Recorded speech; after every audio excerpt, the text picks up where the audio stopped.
निहाती भाव में आज गोटे सम्मान पर्व थिला बक्सी जगबंधु सम्मान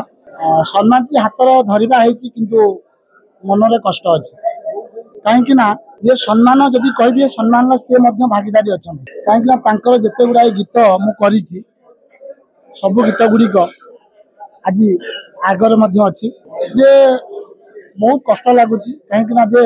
आज मुझे भाभी पारूँ ह्यूमान हम पाखर ना ह्यूमान काली भी थिले आज भी अच्छा सारा जीवन से रे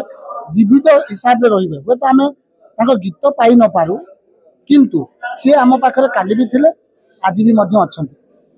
अर्पिता चौधरी जी की सिंगर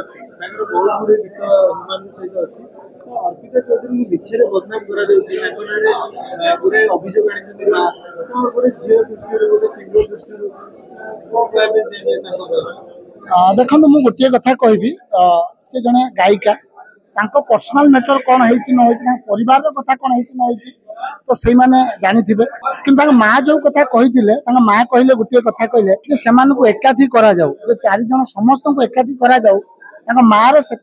ससाहस अच्छी बोली कहले जे एकाठी करा जाऊ जे मु सत बखाणी पारि तेणु कौटी ना कौटी मुझे लोक मैंने से भल पाया दौली खाली मुझे देखुली सुंदर सुंदर कमेंट लिखुच्च माँ को न्याय मिलू किंतु काली एक श्रद्धांजलि समावेश होता धन्यवाद देवी मोर से बड़ भाई माने गुरुजन मान को जाओ आपण मैंने एत सुंदर गोटे श्रद्धांजलि सभा करें किंतु मोर बड़ प्रश्न जो मु एका मो सहित जापानी भाई थे आम जाइलु राम मंदिर पाखक आमर गोटे स्वर थिला माँ को न्याय मिलू कहीं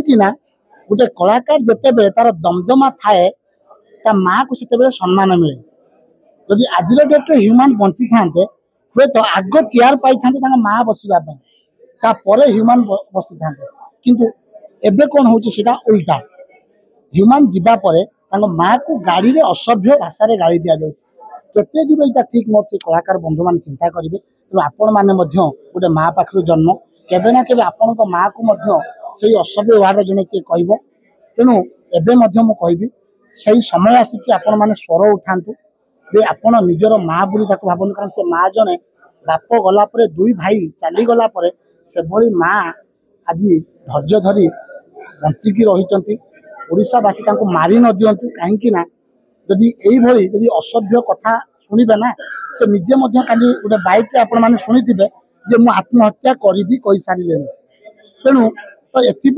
आम निहाती भाव में समस्ते चिंता करेंगे जे सेमती डिप्रेशन को आनिबा उचित नुहे तेणु समस्ते सहयोग हाथ बढ़ातु समस्ते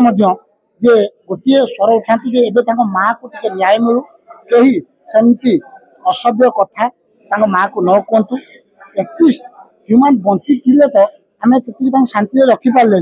मलापर एटलिस्ट माँ को तो शांति रखिपार।